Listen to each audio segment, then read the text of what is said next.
Donc, le document qu'on va utiliser là pour commencer, l'adresse normale, c'est celle-là.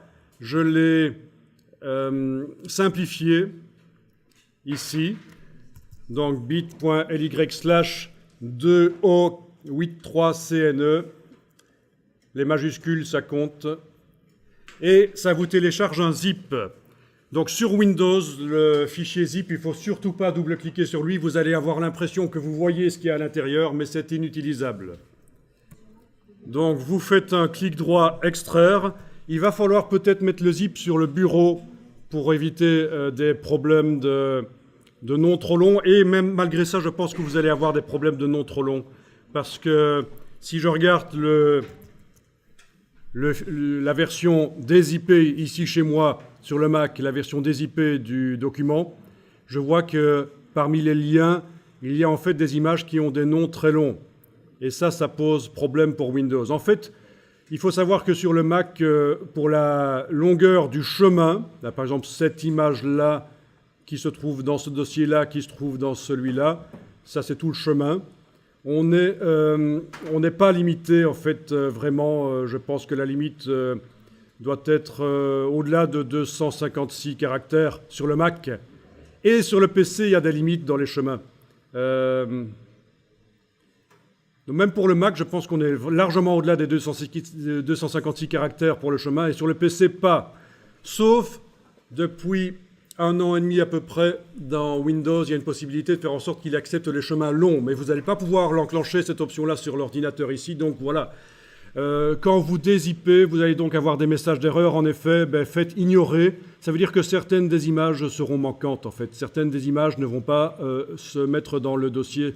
Vous pouvez me confirmer peut-être que quand vous ouvrez le dossier des IP chez vous, dans le dossier Links, vous avez certaines images, notamment ces trois-là, qui n'apparaissent pas. À mon avis, elles n'ont pas pu être dézippées et mises sur le disque dur de Windows, malgré que vous avez mis le zip sur le bureau, donc dans un chemin assez court sur Windows. Bon, c'est pas très grave, hein, qu'il y ait 3 images qui manquent dans le document, c'est pas un drame.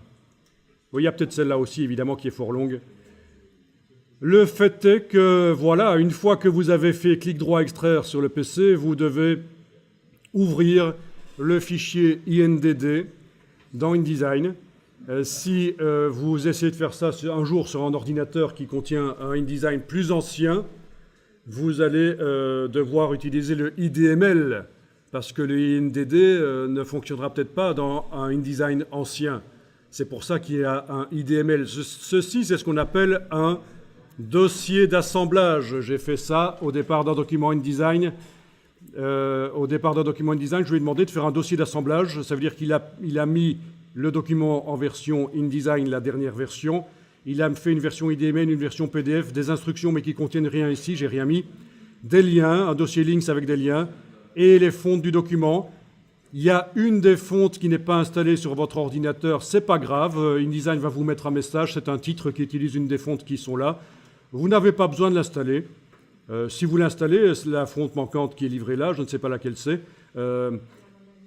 La Mona Lisa, voilà. Si vous l'installez, le document ne vous mettra plus le message sur la police manquante, bien entendu. Mais ça n'a pas d'importance, ne vous cassez pas la tête à l'installer, ça n'est pas très grave. On peut ouvrir un document InDesign avec une police manquante.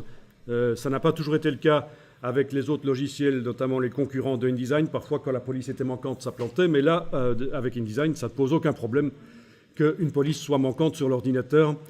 Donc, elle est là dans le dossier, mais pour qu'elle soit utilisable, il faudrait vraiment l'installer, quoi. Mais ne le faites pas. Alors, qu'est-ce que vous pourriez avoir d'autre comme problème, à part le fait qu'il faut vraiment faire clic droit extraire, sinon... Ah oui, autre problème... Vous avez un dossier Mac OS X qui est dans votre dossier des IP. Ne l'utilisez pas.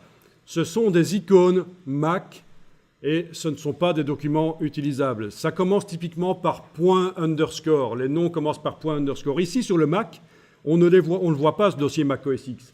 C'est quand on transfère le dossier sur un PC que ça se voit. Ah oui, au passage, vous remarquez qu'un document InDesign qui a été fait sur un PC va fonctionner, qui a été fait sur un Mac va fonctionner sur un PC et inversement. Il faudra juste penser à installer les polices. Donc c'est quand même compatible de la version InDesign PC vers Mac ou inversement. Ça passe.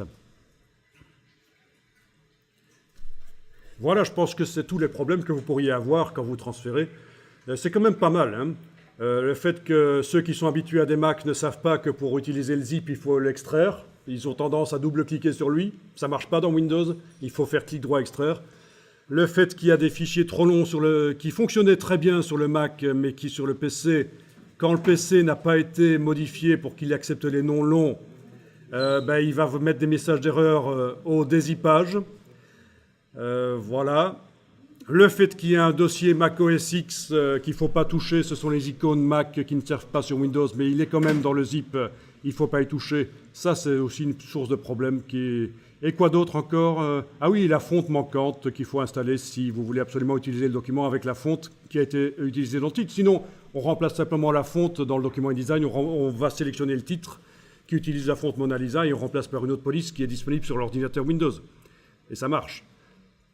Voilà. Ok, donc quand tu ouvres le document InDesign, tu ne vois pas les images dans le document InDesign, tu as des fonds gris à la place. D'accord. À mon avis, tu as essayé de double-cliquer sur le zip et d'ouvrir le InDesign qui est dans le zip. Et tu as fait extraire et tu es allé dans le dossier extrait, tu n'es pas dans le zip.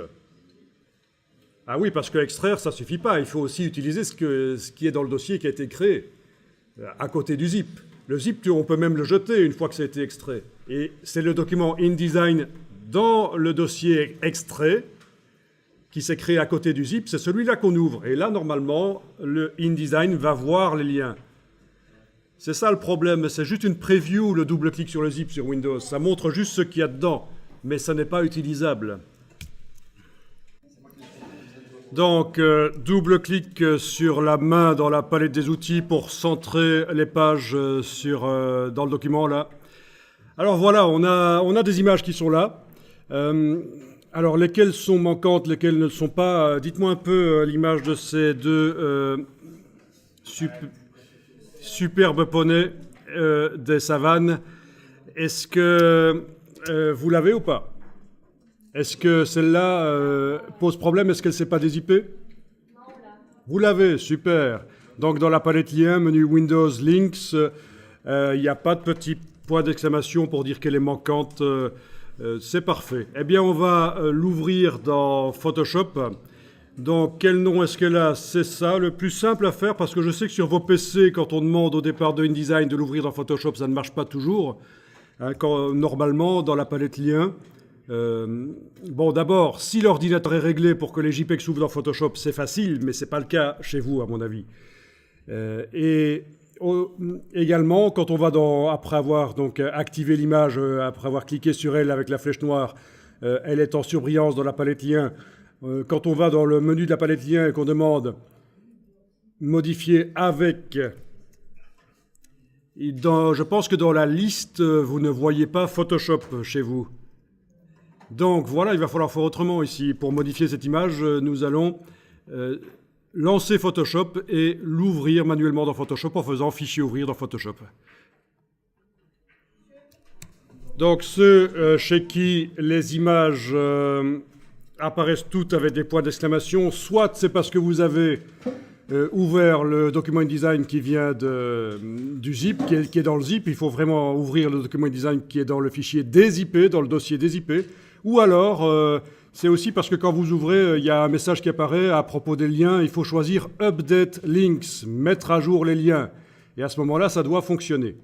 Si ça ne fonctionne toujours pas, malgré que vous avez ouvert avec Update Links, il va falloir manuellement indiquer dans quel dossier se trouvent les images en faisant ceci. Bien sûr, ceux qui n'ont pas de problème ne le font pas, mais je vous indique comment il faut le faire un jour si ça vous arrive. Clic, majuscule, clic pour activer toutes les images dans la liste des liens. Ensuite, dans le menu de la palette lien, il va falloir refaire le lien vers le dossier et aller chercher dans le dossier dézippé, bien sûr, le dossier links qui contient les images. Voilà, il faudra indiquer choisir. Et là, ça devrait absolument régler le problème. Donc voilà, vous avez tout ce qu'il faut pour arriver à ce que les images, sauf bien sûr celles qui n'ont pas réussi à se dézipper, mais en tout cas la plupart des images soient soit accessible. En tout cas, celle de ces 2 poulains de savane devrait être accessible.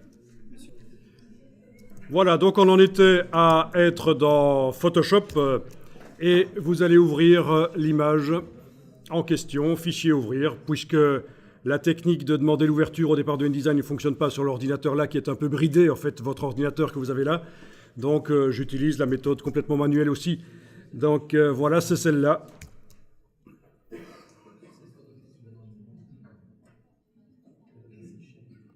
Parfait. Alors, en bas à droite, en bas à gauche du cadre, vous avez une indication sans doute de la taille du document, comme ceci. Ça va venir, voilà, ça. C'est ce que vous avez, ce genre de choses? En bas à gauche, vous allez sur la petite flèche, vous allez demander profil du document. Profil du document. Et ça vous indique normalement quoi? RVB sans description? Oui, en effet, parce que j'ai mon Photoshop en version française. Parce qu'il faut que je vous dise que pour faire fonctionner les logiciels Adobe en version anglaise, j'ai dû aller précédemment dans les préférences de l'ordinateur. C'est la même chose sur Windows. Si vous voulez faire fonctionner les logiciels Adobe en anglais, changer de langue, il faut changer la langue du système d'exploitation. Donc moi, précédemment, je suis allé là dans les réglages de langue de l'ordinateur. J'ai mis anglais en premier lieu. Raison pour laquelle donc mon InDesign s'est lancé en anglais. Par contre, Photoshop, c'est l'exception. C'est l'exception. Évidemment, vous n'avez pas le problème, mais je vous montre ici. Photoshop, c'est l'exception. Pour modifier la langue de Photoshop, il faut aller dans les préférences du logiciel, préférences d'interface, et c'est ici que je peux choisir le forcer à être en anglais. Vous voyez? Donc lui, il ne suit pas, c'est le logiciel Adobe qui ne suit pas la langue du système d'exploitation, raison pour laquelle il était resté en français, ce qui n'est pas très grave. Hein. Mais enfin, je vous montre que voilà, c'est toujours intéressant. Parce que si vous êtes amené un jour à travailler dans une équipe où les personnes parlent plusieurs langues, bien entendu, n'espérez pas que les gens vont avoir la suite Adobe installée en français sur les ordinateurs. Ça ne va pas fonctionner comme ça. Ce sera très probablement en anglais. Voilà, donc comme prévu, j'ai mon Photoshop qui s'est ouvert en anglais cette fois-ci. Ok, donc File, Open, c'est ce que vous avez fait. Et j'ouvre l'image en question. Et on en était, en effet, à la place de RVB sans description, j'ai la version anglaise de ça, c'est Untagged RGB. Donc ça veut dire quoi? Ça veut dire que Photoshop ne sait pas pour quel matériel cette image est faite.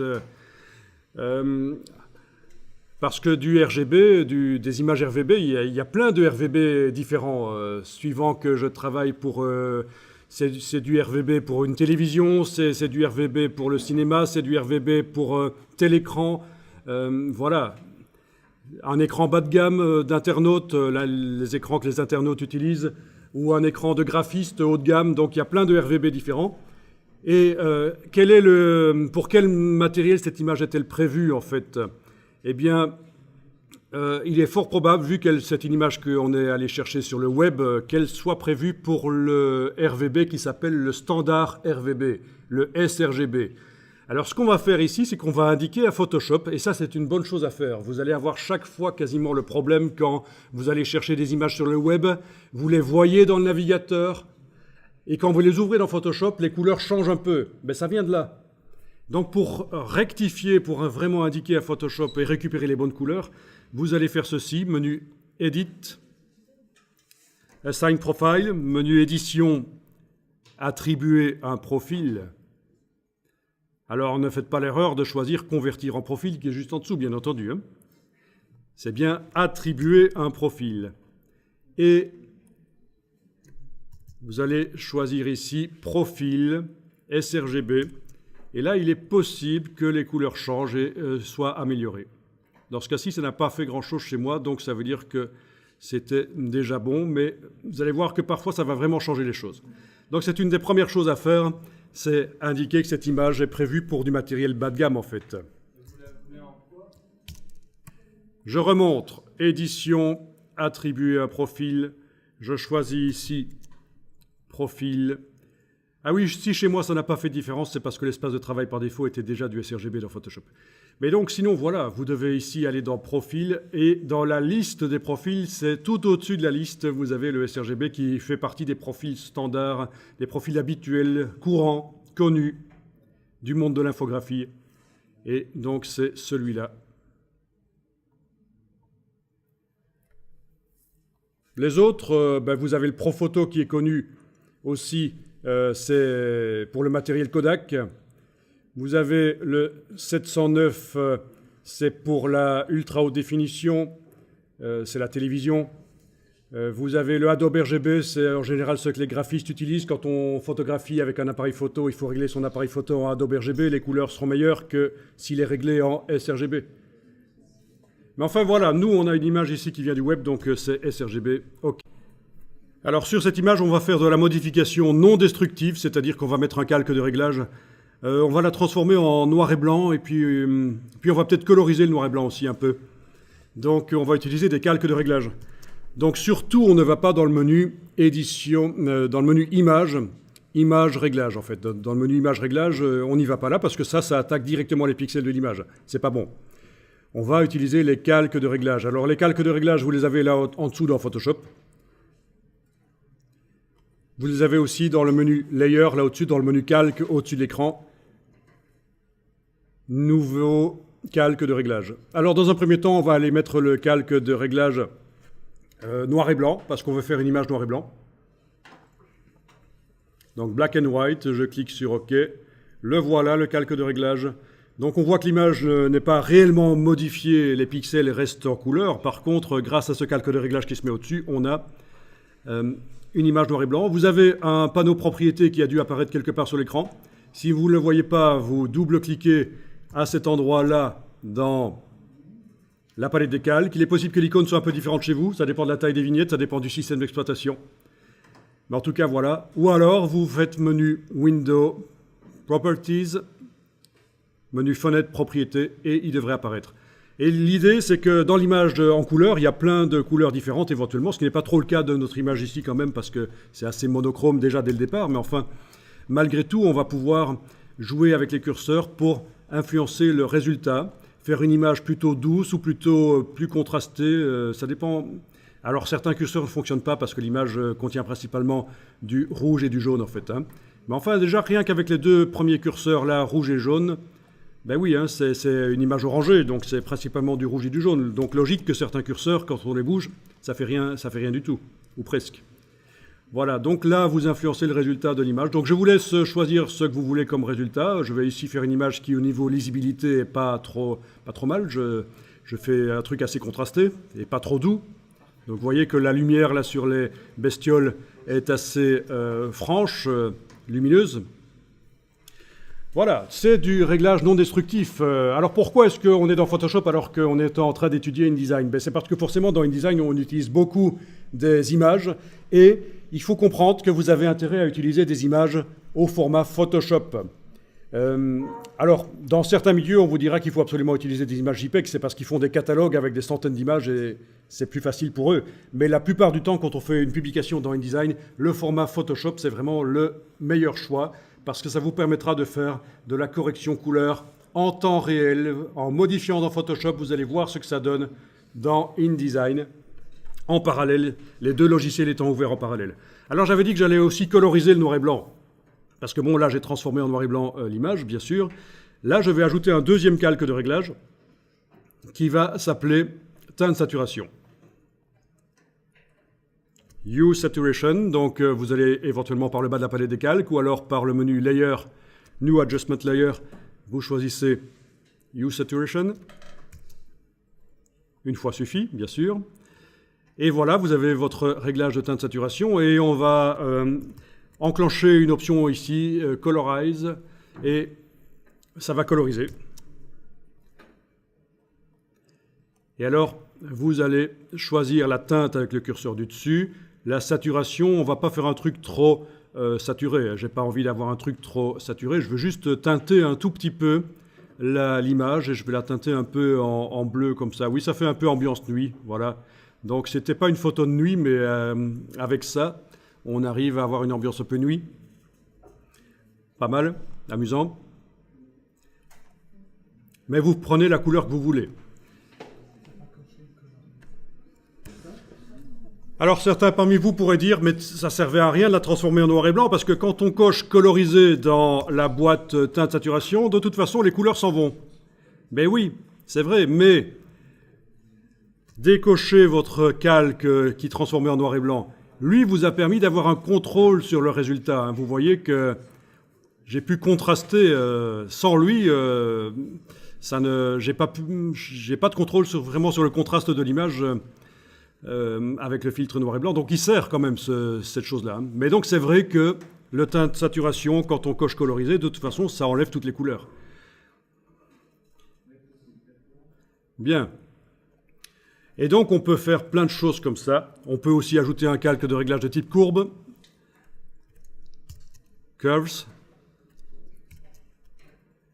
Avec le calque de réglage de type courbe, je vais pouvoir régler vraiment encore mieux l'ambiance, la luminosité et le contraste en mettant 1 point, 2 points dans le réglage de courbe. Comme ça, si vous en avez mis trop, vous les sortez par cliquer, glisser.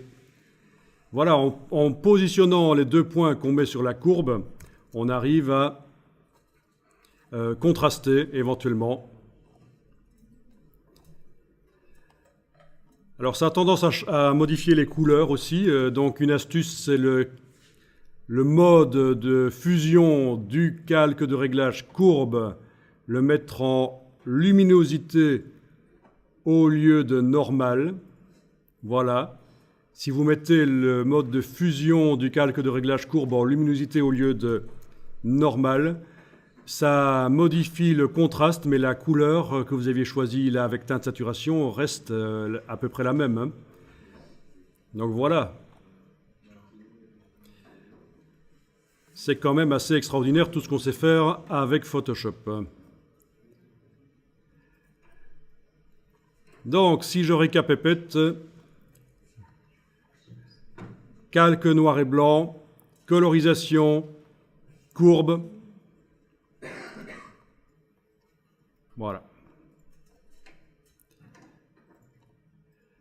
Et dans le réglage des courbes, en fait, on peut mettre plus que 3 points si on veut, bien entendu. Alors, on travaille ici sur une image JPEG parce que j'avais pas eu le budget pour aller faire un safari photo et photographier des bestioles comme ça. Donc, j'ai été obligé d'aller chercher une image JPEG sur le web. Il n'y avait pas le choix. Parfois, vous avez des banques d'images qui vous vendent des photos qui sont en TIFF. C'est un peu mieux que le JPEG, bien sûr. Mais donc, ce que je veux dire, c'est vu que c'est une image JPEG, il est possible qu'on voit très vite les limitations. Quand on joue avec le réglage des courbes, il est possible que très vite, on sente la retouche. OK. Alors, c'est une image avec des calques. Je n'ai pas d'autre choix que de l'enregistrer au format Photoshop. Parce que si je l'enregistre au format JPEG, à nouveau, hein, cette image qui était en JPEG, hein, le fichier sur le disque dur, il est en JPEG. L'image qui est ouverte dans Photoshop, elle est quoi? JPEG ou autre chose? Elle est Photoshop, elle n'a pas de format. Une image ouverte dans le logiciel n'a pas de format. Le format, c'est le fichier qui est sur le disque dur. C'est ça qu'il faut bien comprendre. Il est marqué ici JPEG, mais c'est le nom de l'image sur le disque dur. Une fois qu'elle est ouverte dans Photoshop, elle n'a pas de format, et c'est au moment où je vais l'enregistrer que je vais devoir déterminer dans quel format je l'enregistre. Là, je vais faire File, Save As, enregistrer sous. S'il me prenait l'idée d'essayer d'écraser le fichier JPEG sur le disque dur, bien entendu, ça ne va pas marcher. Ça me montre la boîte enregistrer sous, puisque on ne peut pas mettre des calques dans une image JPEG. Donc Photoshop dit qu'il y a un truc qui ne va pas, il y a un secret qui ne va pas, et voilà. Il vous dit, vous devez l'enregistrer sous Photoshop, c'est ce qui est indiqué là. Ou dans le dossier, on va l'enregistrer dans le dossier Links, hein, on va utiliser le package, l'assemblage que je vous ai fourni. Vous allez l'enregistrer dans le dossier Links. Alors, l'extension est différente, ce ne sera pas du JPEG, vous voyez que c'est du PSD. Alors, il est possible que sur votre ordinateur, l'extension n'apparaisse pas à cet endroit-là. Ça dépend comment l'ordinateur est réglé. Mais de toute façon, ce n'est pas grave, vous aurez sur l'icône de l'image, ça devrait indiquer que c'est du Photoshop. En tout cas, voilà, vous ne supprimez surtout pas l'extension là, PSD, c'est ce qu'il nous faut. Je l'enregistre au format PSD. Il y a un petit message pour la compatibilité avec d'anciennes versions Photoshop. Je clique sur OK, c'est pas très grave. Ça fait un fichier un peu plus lourd, mais au moins il sera ouvrable dans d'autres versions de Photoshop plus anciennes, si jamais je devais. Et on va aller dans InDesign faire la mise à jour de l'image, mais en fait, ce n'est pas véritablement une mise à jour ici. C'est ça qu'il faut comprendre, c'est que l'image JPEG n'a pas été modifiée réellement. Ce qu'il faut faire, c'est un remplacement. Alors, dans InDesign, vous avez ceci qui est en surbrillance. Vous avez donc sélectionné l'image avec la flèche noire, elle est en surbrillance dans la palette des liens. Vous allez dans le menu de la palette liens, rééditer le lien, relink. Et dans le dossier links, vous allez devoir aller pointer, aller indiquer où se trouve l'image Photoshop. Elle est là. Open.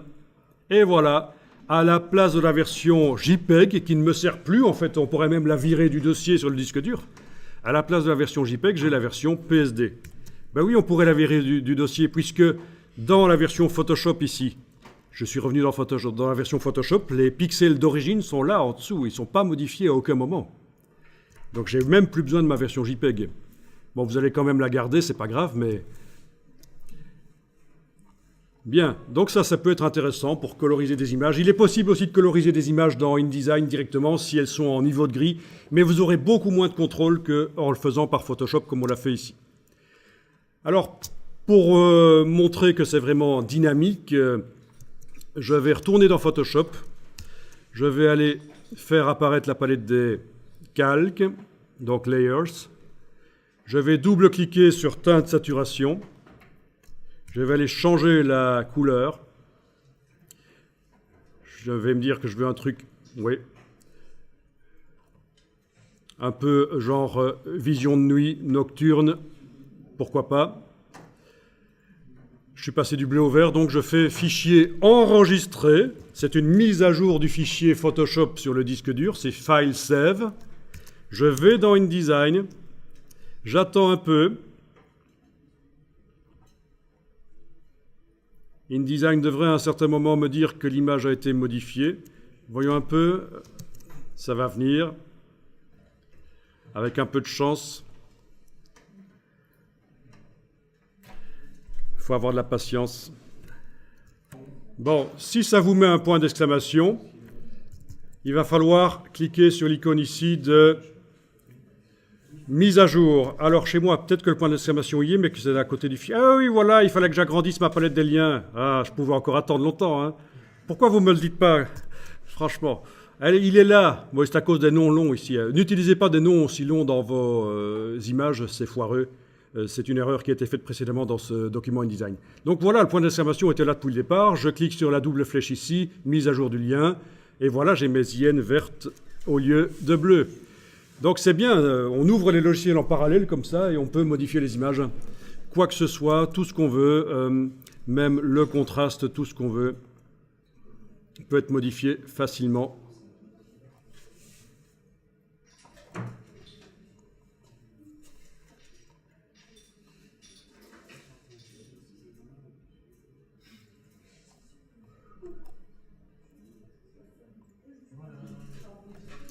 Voilà.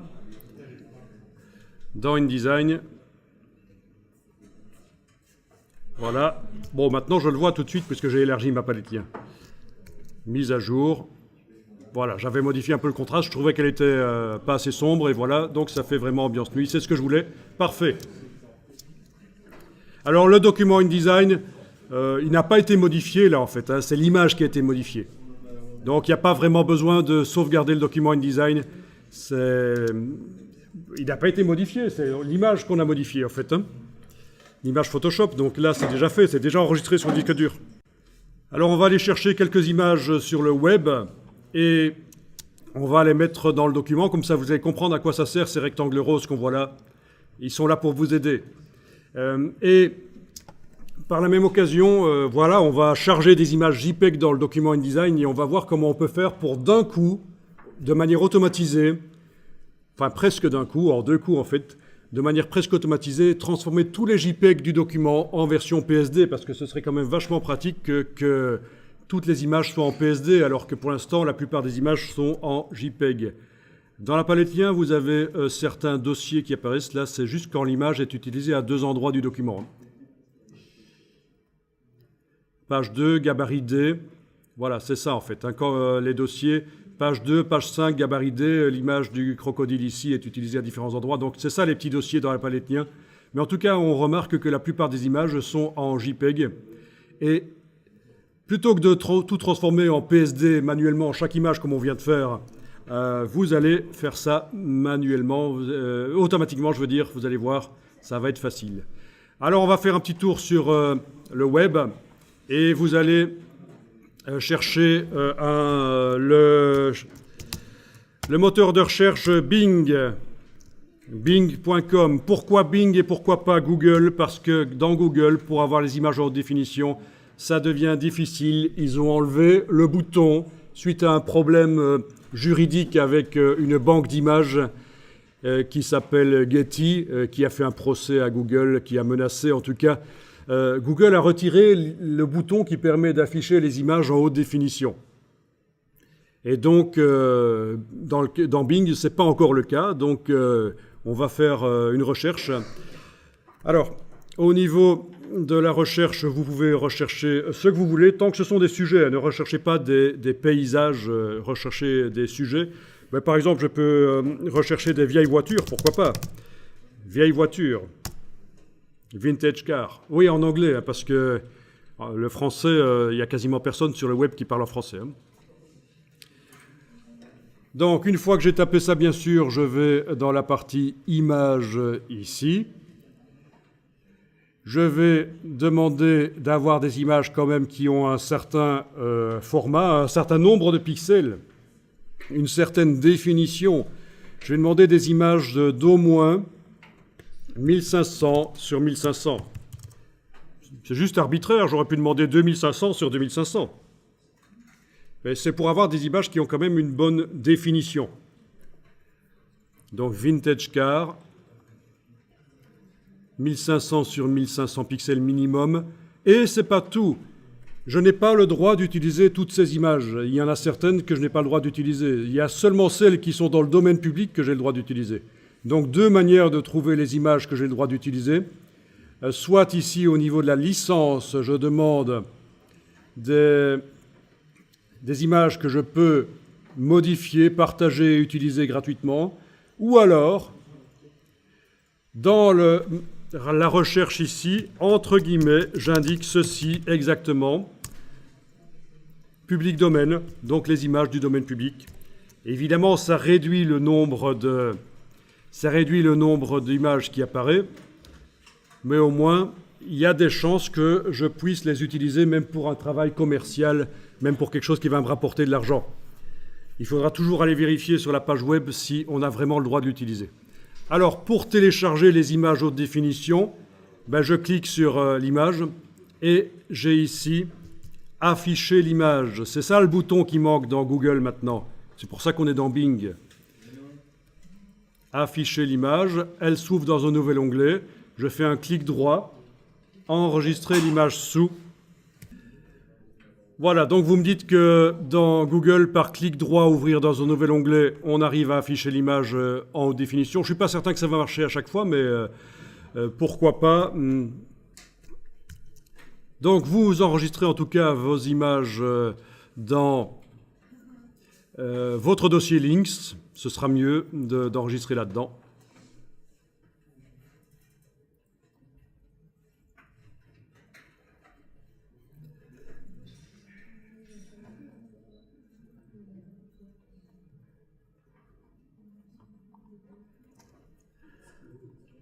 Bon, il y a certaines images qui vous amènent vers des sites, c'est pas intéressant.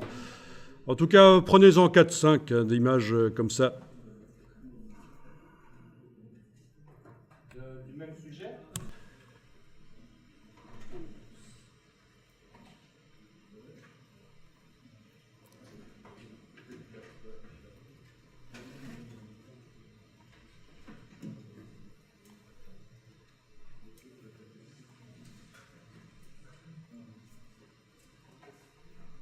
Donc, du même sujet ou pas, ça n'a pas d'importance. Ici, c'est vraiment pour avoir des images, mais avec des images qui ne montrent pas un paysage. Il faut qu'il y ait quand même un sujet principal, peu importe le sujet, mais il faut qu'il y ait un sujet principal dans l'image. Sinon, pour l'explication pour la suite, ça va être difficile.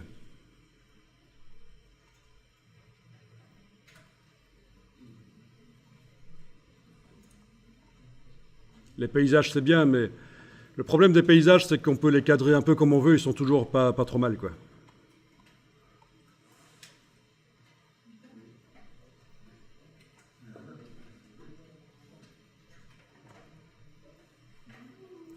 Voilà, une fois que vous avez vos images, on va les mettre dans InDesign.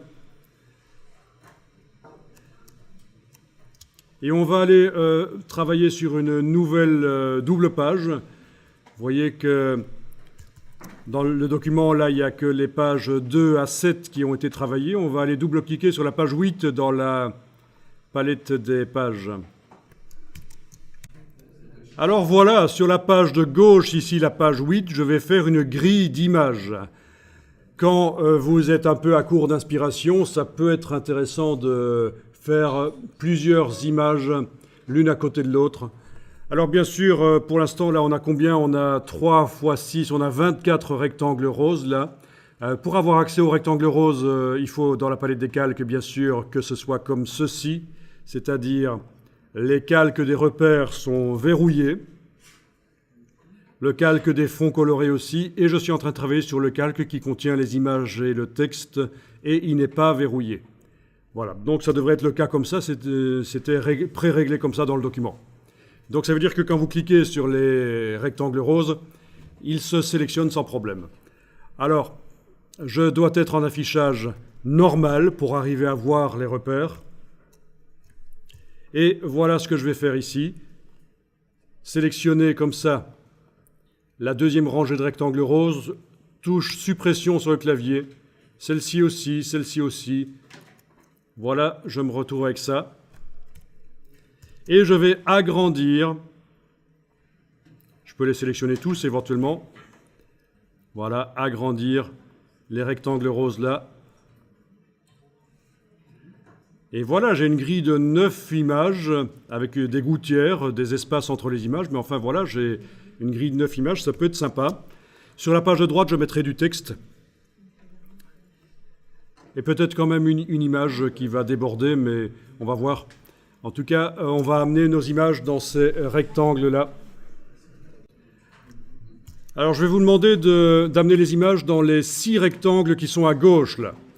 Une image par rectangle dans les 6 rectangles à gauche. Et les 3 rectangles ici à droite, sur la page de gauche, les 3 rectangles sur la droite de la page de gauche, là, vous allez les garder comme ça pour l'instant. Donc, je clique d'abord à côté de tout. Faites ça aussi, cliquez à côté de tout, il faut que rien ne soit sélectionné. Puis je fais File, Place. Donc certainement pas Ouvrir, parce que ça c'est pour ouvrir des documents InDesign quand je suis dans InDesign. File, Place, c'est pour importer, fichier importer. Vous allez éventuellement afficher la liste, afficher par liste, ce sera peut-être plus facile,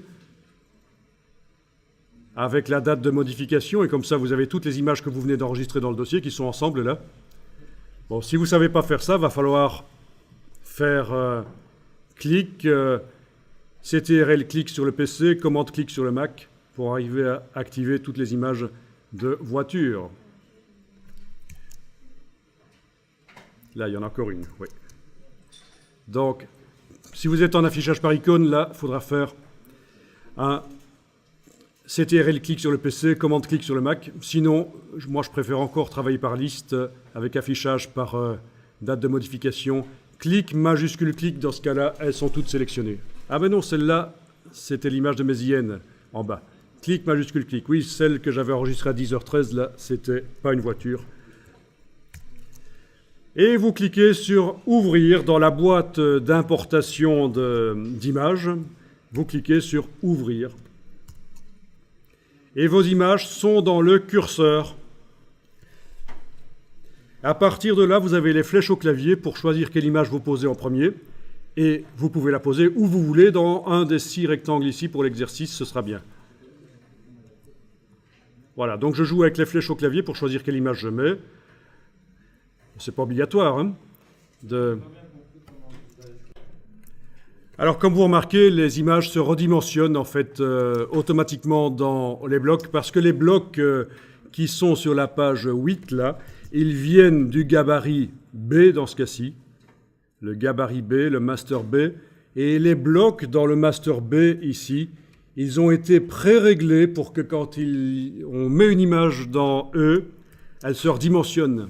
Ça ne fonctionnera donc pas toujours comme ça dans InDesign. Vous n'aurez pas toujours les images qui se redimensionnent. Avec la flèche noire, je clique sur le rond ici d'une des images. Et ce que je vais faire, c'est que je vais la mettre également dans un autre bloc là. Vous allez dire, mais ça va être bizarre, la même image à 2 endroits du document. Mais pas nécessairement, parce que je vais pouvoir la faire plus grande, faire un détail de cette image-là. Ah oui, ceux qui ont réussi à remplir leurs 6 blocs, c'est vrai que ce serait intéressant de retirer une des images. En cliquant avec la flèche noire sur le rond ici, ça sélectionne l'image, vous enfoncez la touche suppression, elle se supprime. Voilà. Comme ça, vous avez une des 6 cases des colonnes de gauche et du milieu, là, une des 6 cases qui est vide. Donc, j'en étais à dire que je clique avec la flèche noire sur le rond central de l'image que je vais dupliquer, que je vais mettre ailleurs en fait. Je fais un CTRL-C sur le PC, Command-C sur le Mac. Donc l'image est copiée. Puis, je vais ailleurs, activer un bloc qui est vide. Et là, tout le monde pense qu'on va faire un CTRL-V. Pas du tout. On va dire qu'on colle l'image dans le bloc. On va faire un Edit, Paste into, édition, coller dedans. Bon, ben voilà, j'ai 2 images identiques maintenant, c'est un peu foireux, mais écoutez, si vous manquez d'images, cette technique que je vous explique là peut être bien, parce que parfois on vous demande de faire un document de 32 pages et on ne vous fournit pas assez d'images. Donc voilà une technique qui pourrait fonctionner. Mettre une image à une certaine dimension dans un bloc et ailleurs un détail. Et pour modifier, pour agrandir l'image évidemment dans son bloc ici, je dois avec la flèche noire cliquer sur le rond central et je vais l'agrandir en prenant la poignée du rectangle brun qui est apparu, une des 4 poignées. Je vais faire un cliquer-glisser. Donc j'enfonce le bouton à la souris et je bouge, c'est ça un cliquer-glisser, en enfonçant les touches Alt et majuscule. Alt et majuscule. Je lâche le bouton de la souris, puis les touches Alt et majuscule. Je lâche le bouton de la souris, puis les touches Alt et majuscule, sinon les proportions ne seront pas gardées. Voilà. Et puis je peux bouger par un clic et glisser sans enfoncer aucune touche, hein, parce qu'il y en a certains qui, quand ils veulent bouger l'image dans la fenêtre comme ça, ils continuent à enfoncer Alt majuscule, mais en fait ça fait une copie si vous faites ça. Voilà ce que vous obtenez. Vous avez un truc bizarre, l'image est sortie, là, c'est une copie. J'annule. Voilà, donc ça peut être intéressant, vraiment, ça, pour montrer un détail. Je vous dis, hein, si vraiment vous manquez d'images pour faire une publication, on ne vous fournit pas assez, ben, éventuellement, montrer un détail comme ça. Ben, du coup, c'était l'occasion de voir, pour ceux qui ne connaissaient pas, comment on agrandit une image dans son bloc. Comment on agrandit une image dans son bloc. C'est ce qu'on a fait là. Parce que vous avez, avec la flèche noire, la possibilité d'aller manipuler les blocs en cliquant sur eux, et le contenu du bloc, soit en double-cliquant sur le bloc, soit avec le petit rond ici, en cliquant simplement. Voilà, voilà.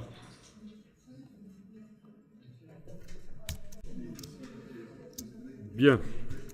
Bon, ici, du coup, je vais aller ramener l'image que j'avais enlevée pour vous montrer comment retirer une image. C'était celle-là. Ok, c'est bon. Chaque image peut être recadrée comme ça, bien sûr. Hein.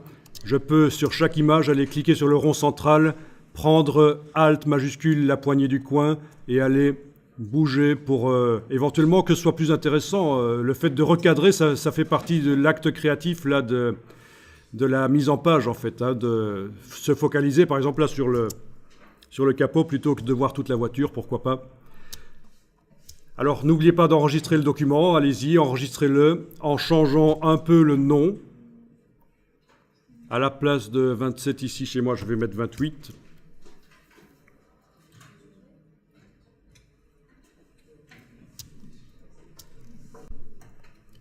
Bien, alors il nous reste les 3 rectangles ici qui sont sur la page. Vous allez les sélectionner tous les 3. Et alors on va faire un truc spécial, un effet de mise en page, c'est-à-dire que on va faire apparaître une image à travers ces 3 rectangles. Donc, ce n'est pas une image par rectangle, ce sera une image qui va apparaître à travers les 3 rectangles, comme si c'était des trous qui montrent une espèce de 3 fenêtres qui montrent une image qui se trouve derrière. Donc vous devez les sélectionner tous les 3. D'une manière ou d'une autre. Ça peut se faire par clic, majuscule, clic, bien sûr. Et on va utiliser une fonction avec le Pathfinder de InDesign pour les réunir ces 3 objets en un seul. Vous allez dans le menu Fenêtre, Objet, Pathfinder. Fenêtre, Objet, Pathfinder. Window, Object, Pathfinder. Et vous avez ici l'icône qui va permettre de réunir en un seul objet ces 3-là. Vous cliquez là-dessus. Et voilà. Ah, d'ailleurs, on voit la diagonale qui est là, qui recouvre les 3 objets maintenant. On n'a plus 3 fois une diagonale, on a une seule diagonale. C'est la preuve que ça a bien marché. Bien sûr, pour voir les diagonales, il faut être en affichage normal dans InDesign. Alors voilà, ce bloc est sélectionné. Lequel? Celui du dessus, du milieu ou du bas? Peu importe, puisque c'est le même en fait maintenant. C'est un seul bloc. Avec la flèche noire, je sélectionne. Comme ça, c'est une manière de dire que l'image va arriver directement dedans en fait. Hein. Vous pouvez faire comme ça aussi. Hein. File, place, donc fichier importé. Et je vais aller chercher une des images. Il faut vraiment quand même un truc qui puisse être intéressant à montrer. Donc par exemple, le crocodile horizontal, le montrer dans un bloc vertical, ce serait foireux. Il faut réfléchir un peu. Voilà. Et donc voilà ce que ça donne. Vous avez une image qui apparaît à travers 3 blocs. Je passe en affichage aperçu pour voir un peu mieux ce que ça va donner. Voilà, on peut bouger, agrandir, je veux dire. D'abord, je zoome en arrière. Hein. Ça, il faut penser, c'est vraiment aussi dans tous les logiciels Adobe, il faut penser à zoomer en arrière, ça a l'air débile, mais si vous ne zoomez pas en arrière, il y a certaines choses que vous ne savez pas faire. Notamment ici, je clique avec la flèche noire sur le réticule central. Je suis donc en modification du contenu du bloc. Je prends une poignée du coin, Alt majuscule, j'agrandis. Et voilà, puis maintenant, sans aucune touche, je peux aller bouger. Voilà, ça peut être très sympa, ce genre de choses. À court d'inspiration, on fait des grilles d'images, et tant qu'à faire. Oui, on peut aussi, certaines des images, les remplacer par des fonds colorés avec du texte, des titres, pour amener de la variation. En fait, tout peut être fait. À partir du moment où vous avez une structure dans le document, comme c'est le cas ici, vous êtes assez libre de faire des choses comme vous voulez. Il y a beaucoup de chances que ça donne souvent assez bien, grâce à la structure. Alors, ce que vous pourriez tester sur les images que vous avez mises là sur la page 8, c'est de les sélectionner toutes. Vous englobez tout. Vous voyez que je suis en affichage aperçu et ça marche. On arrive à travailler dans InDesign en étant en affichage aperçu, c'est pas un problème. Hein.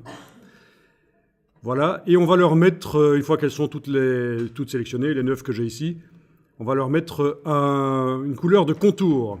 Donc vous avez la couleur de fond qui est rose, mais qui n'est pas visible parce que l'image est par-dessus. Et vous avez la couleur de contour. Donc vous allez chercher la palette nuancier, la palette des couleurs nuancier. En fait, menu fenêtre, couleur, nuancier. Window Color Swatches.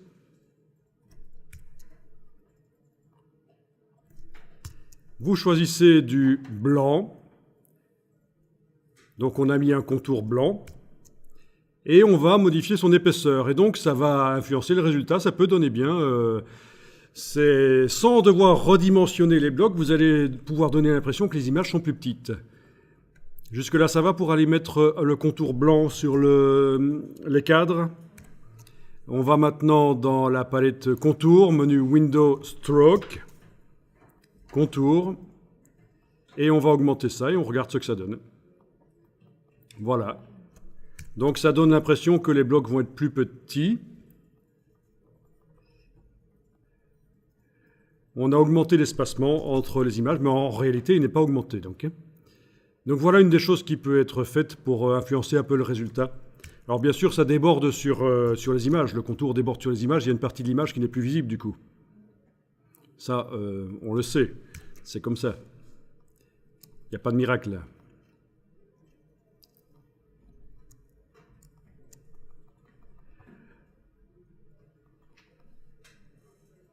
Bien. Alors bien entendu, le contour pourrait aussi avoir une autre couleur. Le contour, je peux le mettre par exemple en noir. Et le noir, je peux le teinter, c'est-à-dire jouer sur le tramage du noir. Voilà, pour avoir du gris. Vu que c'est un sujet des vieilles voitures, ça peut donner bien parce que ça fait un peu référence à un peu la mode de l'entre-deux-guerres, ça, ces cadres gris. D'accord ? Du noir teinté.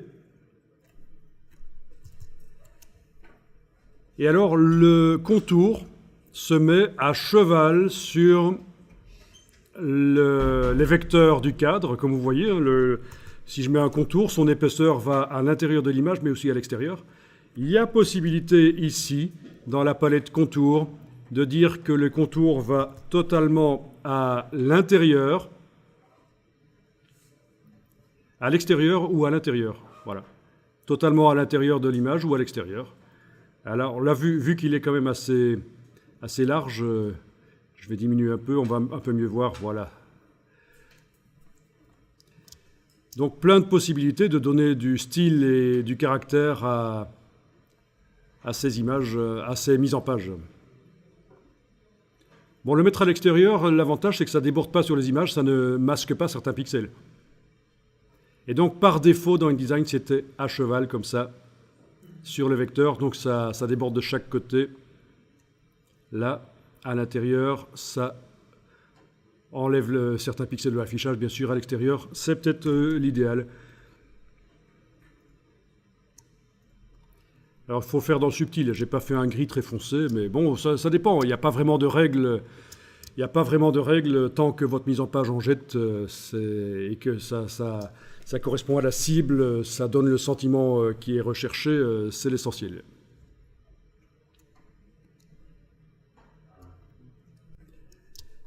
Bien, je vais enregistrer le document sous un nouveau nom. Alors, en temps normal, j'enregistre toutes les 15 minutes, toutes les 30 minutes, une nouvelle version du document. Mais bon, ici, j'enregistre plus souvent, plus que nécessaire. Mais donc, l'intérêt d'enregistrer régulièrement sous un nom différent, c'est que si je fais une erreur au niveau créatif, j'aurai toujours l'ancienne version du document qui sera là, on ne sait jamais. Ça peut arriver, et c'est aussi parce que les fichiers deviennent corrompus à un certain moment. Un fichier InDesign ne peut devenir illisible à un certain moment, à force d'enregistrer toujours sous le même nom. Ok, je repasse en affichage normal ici. On va s'occuper de la page de droite.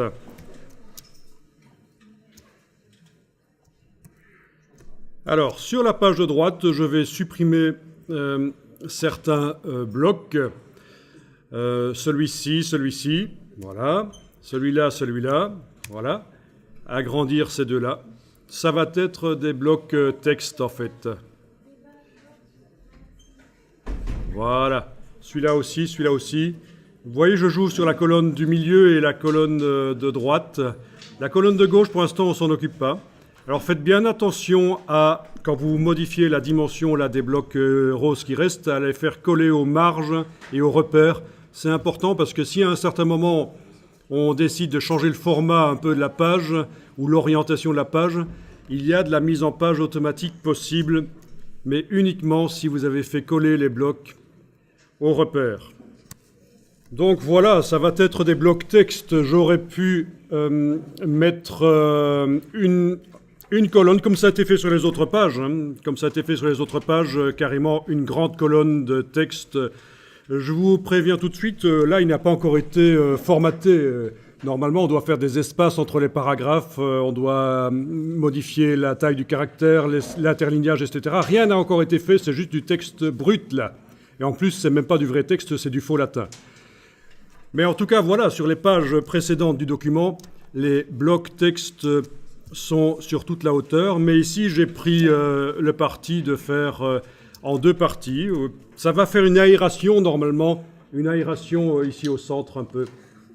Donc, vous allez prendre l'outil texte et cliquer sur un des blocs là. Les diagonales s'en vont. Ça devient un vrai bloc de texte avec le curseur qui clignote. Vous allez faire un clic droit. Remplir avec le texte de substitution. Fill with placeholder text. Voilà.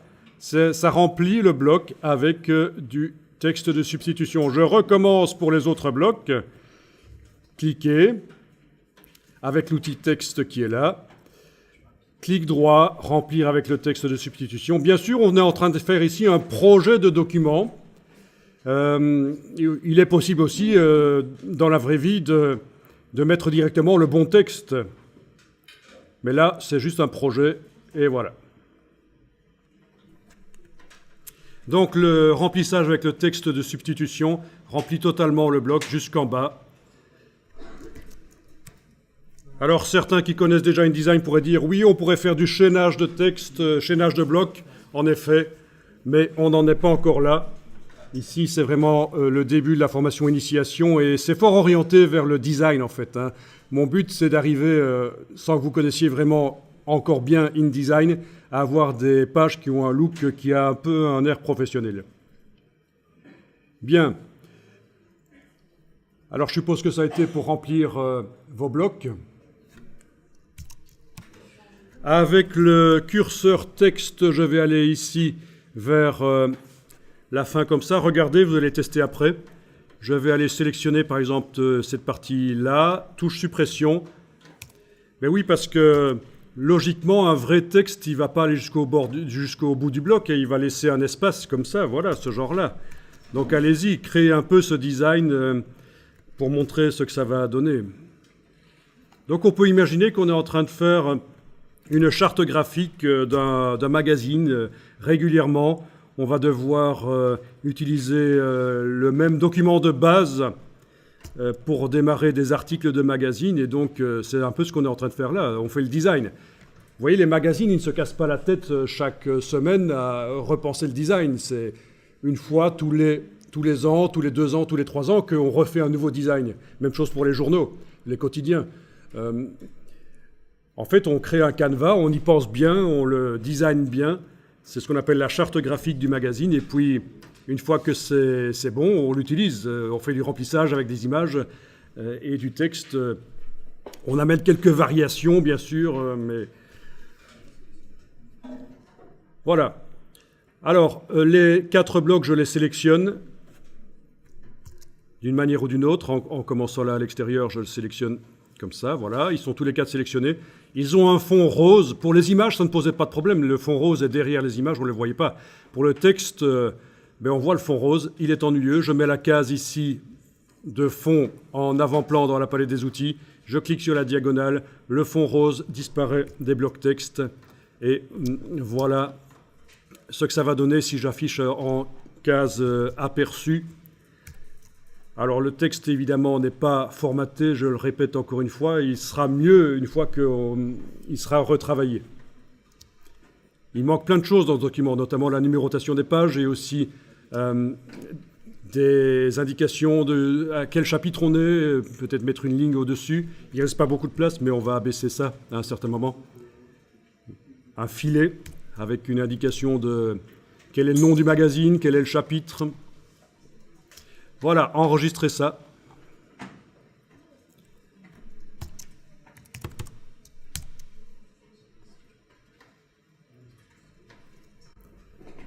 Bien, je repasse en affichage normal. Alors, ici, je vais faire quelque chose d'assez particulier. Je vais mettre un titre dans la première colonne, un grand titre, quelque chose qui en jette. Mais il va être tourné à 90 degrés. Alors, je vais d'abord utiliser un bloc texte sur le bord de la page, là, ce qu'on appelle la table de montage. Sur la table de montage, vous avez tout ce qu'il faut. Les calques de repères pourraient être supprimés le temps que je fais ça. Enfin, on a deux solutions. Pour avoir un espace ici, sans voir les repères, dans la palette des calques. Enfin, quand j'ai supprimé les calques de repères, c'est certainement pas les jeter à la corbeille, en fait. Hein. J'utilise ce terme, mais j'aurais pas dû. C'est les masquer, plutôt enlever les yeux en face des calques de repères. Vous voyez ? Comme ça, j'ai une surface là sur laquelle je peux travailler. Tout ce que je mets là à côté de la page, je ne le verrai pas si je suis en affichage preview. Il faut que je sois en affichage normal. Et là, je vais voir des choses, notamment le bloc texte que je vais aller travailler. Ça, c'est la première solution. Deuxième solution aurait consisté à ajouter, à la place d'avoir 25,4 mm, une distance d'1 pouce au-dessus et en dessous de la page. Ça aurait été bien, on aurait pu augmenter la taille de la table de montage. Ça se fait dans les préférences repères et table de montage. Et c'est là qu'on a la possibilité, vous voyez, d'augmenter la zone qui a au-dessus les marges de table de montage. On ne va pas le faire là. Ce que je vous propose de faire, c'est juste temporairement enlever les yeux en face des repères dans la palette des calques. Une fois que vous avez fait ça, vous prenez l'outil texte et vous faites un cliquer-glisser là. C'est votre bloc, à peu près la dimension d'une colonne. Mais en position horizontale, parce qu'on va le faire en position horizontale, notre texte. On ne va pas s'amuser à tourner la tête. Oui, quand on fait la mise en page, il y a des écrans qui pivotent. Ça existe. Vous avez des écrans spécialisés pour la mise en page qui pivotent, qui vous permettent de faire une mise en page sur une page verticale. Vous mettez l'écran en vertical. Typiquement le genre d'écran qu'on utilise notamment aussi pour faire de la veille boursière. Vous avez certainement déjà vu ça. Alors, dans le bloc texte, vous allez taper un titre. Je vais par exemple, dans mon cas, taper « Vintage Cars », point d'exclamation. Voilà, comme ça.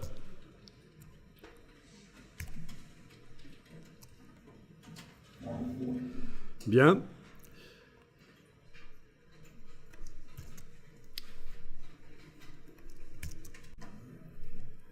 Vous pouvez sélectionner le bloc avec la flèche noire et aller dans la palette caractères, menu texte caractères, et vous allez augmenter la dimension du caractère. Donc tout ce qui se trouve dans le bloc, tous les caractères du bloc sont affectés quand on sélectionne le bloc avec la flèche noire. Ça agit sur tous les caractères du bloc. Ici, j'enfonce la touche majuscule pendant que je suis en train de jouer sur les flèches d'augmentation. Donc c'est dans la menu texte caractère, type caractère dans la version anglaise. Touche majuscule, je suis en train d'augmenter la dimension ici des caractères, forcément.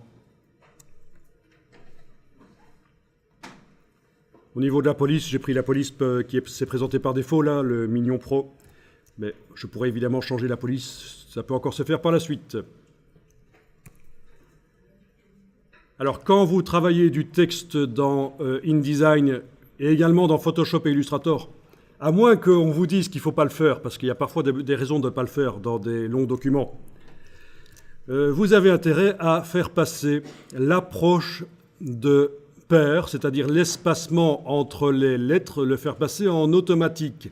Parce que, voilà, si vous êtes en métrique, comme c'est réglé ici par défaut dans InDesign, il est possible que les espacements entre certains caractères, notamment le N et le T ici, il me semble qu'il y a un peu trop d'espace.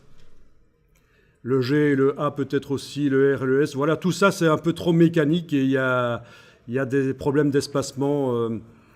Donc, si vous passez ici en optique, InDesign va pour vous modifier les espacements entre les caractères de manière à faire le boulot un boulot de graphiste, en fait.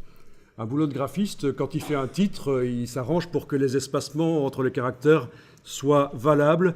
En fait, il faut que, vu de loin, les mots, on ait l'impression qu'ils font bloc. Il ne faut pas qu'on ait l'impression qu'il y a un trou entre certaines lettres. D'accord? Donc c'est optique. Et ça, vous verrez que ça peut se faire aussi sur un long texte pour améliorer l'aspect du texte, le faire passer en optique. C'est-à-dire que sur des caractères aussi petits que ceux-ci, InDesign va pour vous faire un boulot qui pour un graphiste serait impossible parce que ce serait trop long. Il va gérer l'espacement entre chaque caractère. Et vous comprenez bien que les cas de figure sont multiples. Hein. Vous avez 26 caractères possibles fois 26. Il y a plein de possibilités, il y a plein de cas de figure, de caractères l'un à côté de l'autre. Alors, vous pouvez faire un petit tour sur le web. Je vais vous montrer ici. On va aller dans Google, par exemple. Est-ce que vous avez déjà entendu parler de ce jeu, KernType, The Kerning Game? Ce qu'ils appellent en anglais le kerning, c'est l'approche de pair, l'espacement entre deux caractères dans les titres. Et c'est un jeu pour s'entraîner quand on n'est pas graphiste, qu'on n'a pas encore fait du graphisme, ça peut vraiment être intéressant. Vous avez deux possibilités de jouer, avec la souris en prenant la lettre, ou alors avec les flèches au clavier, gauche et droite, ou alors aussi avec les flèches au clavier et la touche majuscule pour que ça aille plus vite. Et on passe directement au jeu, quand vous avez compris la page d'accueil. Ici, il faut bouger les caractères de manière à obtenir un mot qui fait bloc, de manière à faire vraiment un réglage d'approche de pair de graphiste. Quand c'est bon, vous cliquez sur Compare et ça vous dit à quel point vous êtes bon par rapport à ce qu'il fallait obtenir. Donc là, je suis à 85% par exemple. Suivant, ça devient de plus en plus difficile au fur et à mesure qu'on avance.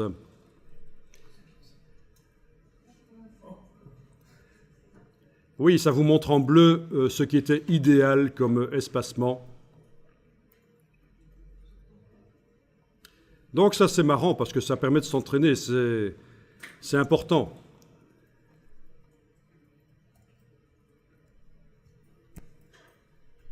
Amusez-vous un peu avec ça pour comprendre, pour ceux qui ne connaissaient pas, le principe de l'approche. Alors ici, dans InDesign, si je prends l'outil texte et que je clique entre chaque caractère, chaque paire de caractères, on voit le boulot que InDesign a fait.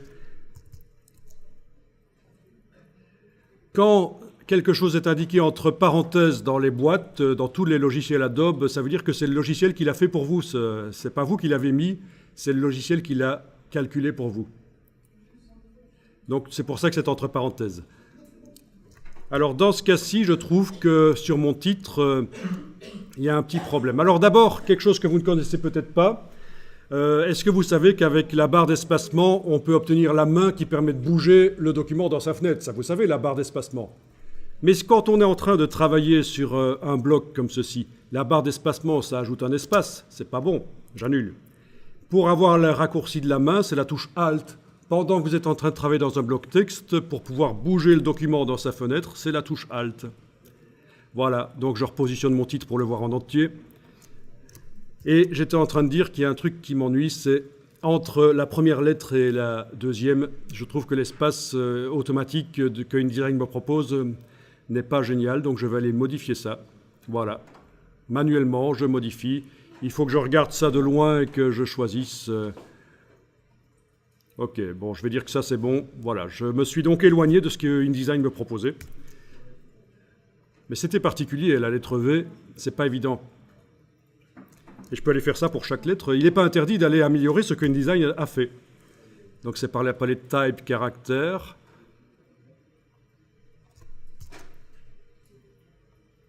Voilà.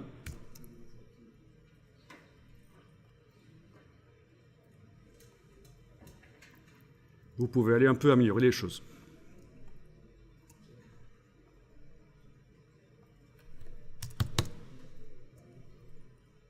Alors pour faire les choses proprement, ici je vais sélectionner le bloc texte et je vais peut-être carrément...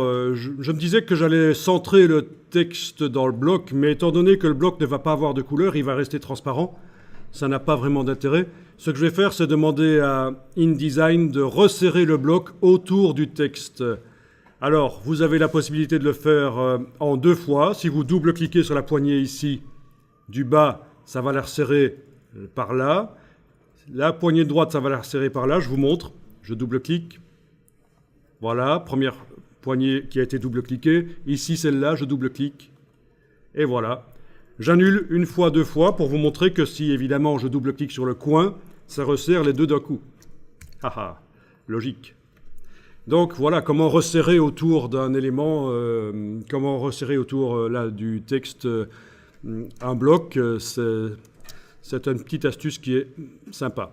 Oui, alors un texte peut déborder du bloc, ça ne pose pas de problème. Il va s'imprimer, il va sortir, il sera sur la sortie. Hein. Ce n'est pas parce que ça déborde du bloc comme ça que ça ne sera pas imprimé.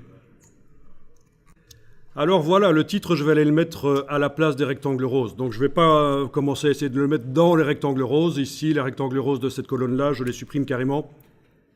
Il faut que je sois en affichage... Ah oui, les repères sont plus là. Ce serait intéressant d'avoir les repères quand même. Dans la palette Layers. J'avais enlevé les repères temporairement. Je vais les remettre là. Vous voyez que dans tous les logiciels Adobe, on peut faire un clic et glisser sur les yeux. Vous n'êtes pas obligé de faire clic, clic, clic. Vous faites un clic et glisser, ça marche. Hein. Voilà, donc les repères sont revenus. Ça peut être intéressant pour repositionner les éléments. Alors voilà, le bloc, je l'amène là. Et je vais le tourner à 90 degrés. Bon, 2 solutions pour le tourner parfaitement à 90 degrés. Soit je positionne le pointeur en dehors du bloc, j'ai la double flèche qui tourne là, celle-là. Et en enfonçant la touche majuscule, je le tourne, comme ça il est calé sur les axes. Je lâche le bouton de la souris, puis la touche majuscule. Voilà. Ou alors, autre solution, bien sûr, et là je reviens en arrière, c'est d'aller mettre ici un angle. Alors, c'est plutôt 90 que moins 90. Voilà. OK. Et alors, il sort un peu. Voilà. Donc, il est sorti un peu du bloc parce qu'en fait, le centre de rotation est réglé là. Il n'était pas vraiment au centre. Ça n'a pas d'importance. Mais voilà, ça explique pourquoi, quand j'encode ici, ça est sorti un peu de la page. Il n'a pas tourné sur lui-même parfaitement. Voilà. Alors, évidemment, ce titre pourrait être amélioré en mettant un contour, en mettant des couleurs, en mettant des effets spéciaux. Il y a des effets spéciaux dans InDesign. On peut mettre des ombres, on peut mettre des reflets, on peut mettre de l'épaisseur, des biseaux, du chanfrein sur le texte. Mais ce sera pour plus tard. Je veux juste montrer que voilà, on peut avoir un titre comme ça. OK. Alors, il me paraît pas assez large pour occuper toute la colonne, mais pourquoi pas. Ce que je pourrais faire aussi, c'est ceci, j'agrandis, d'accord. Je mets le curseur texte juste avant le mot cars. Vous voyez que c'est bizarre, hein. On est en train de travailler le texte qui est horizontal en fait, mais comme on a tourné le bloc, il apparaît vertical. Techniquement, il est possible dans InDesign de demander de voir temporairement la page tourner. Ça se passe dans la palette des pages, c'est la rotation temporaire des pages. Si vous devez travailler un texte comme ça pour éviter le torticolis. En tout cas, voilà, moi je vais faire ceci. Je vais chasser le mot cars à la ligne suivante avec majuscule retour chariot. Donc c'est avec, sur mon petit clavier virtuel, je vais vous montrer ça. Et bien sûr, c'est la touche majuscule ici, la touche Shift et la touche retour chariot qui n'est pas la touche entrée, contrairement à ce qu'on pourrait croire. Dans InDesign, c'est vraiment une différence par rapport à cette touche-là, du pavé numérique. C'est pour ça qu'on appelle ça la touche retour chariot. Ben, vous pouvez l'appeler la touche entrée si vous voulez, tant que vous l'utilisez. Voilà. Donc voilà, j'ai mon texte qui a été chassé sur la ligne suivante. Si vous demandez même d'afficher les caractères masqués, chose qu'on n'a pas encore faite, menu Type, Show Hidden Characters, menu texte, montrer les caractères masqués, c'est la dernière ligne. Vous allez voir les balises qui ne s'impriment pas, bien sûr, mais qui sont des choses que vous mettez parfois dans le texte, notamment cette balise-là. C'est la balise qui indique qu'on a fait un saut de ligne forcé, avec majuscule, retour chariot. Alors par la palette paragraphe, je vais pouvoir centrer parce que ça devient nécessaire. Voilà, centrer. Je vais modifier ici la dimension du mot, c'est pas interdit. Donc c'est vraiment un petit travail créatif. Je vous montre ce que moi je fais, mais maintenant vous faites ce que vous voulez. Par la palette caractères, je vais donc agrandir. Ah oui, du coup, il n'est plus visible, il faut que j'agrandisse le bloc. Voilà. Peut-être régler l'interlignage parce que les deux mots sont un peu trop éloignés l'un de l'autre.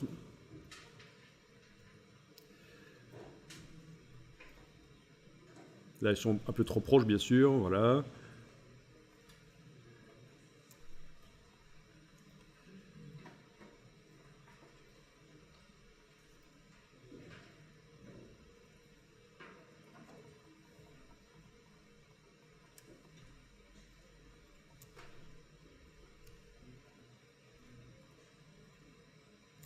Ok, tiens, j'avais un espace avant le mot vintage, et du coup, ça foirait mon centrage.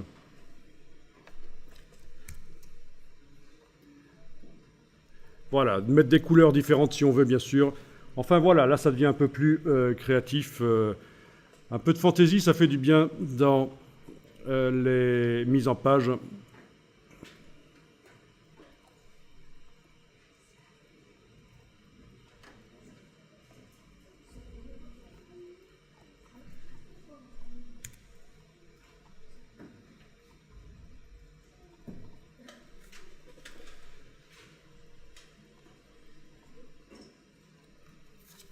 Changer même la police, tout est possible. Rien n'est définitif, on peut travailler un peu là-dessus, puis laisser reposer un peu et revenir là-dessus, se rendre compte qu'on a fait un truc vraiment foireux et réessayer autre chose.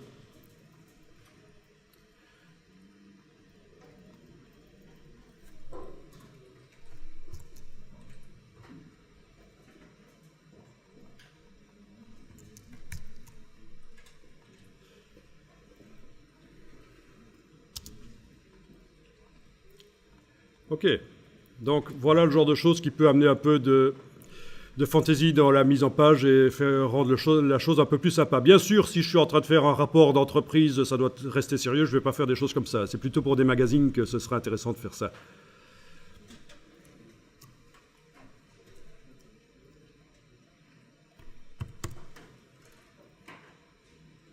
Si on veut aller plus loin dans la typographie, bien sûr, vous passez dans Illustrator à ce moment-là. Illustrator vous permettra d'aller plus loin dans le travail de la typo et vous importez le fichier Illustrator et vous l'utilisez dans InDesign.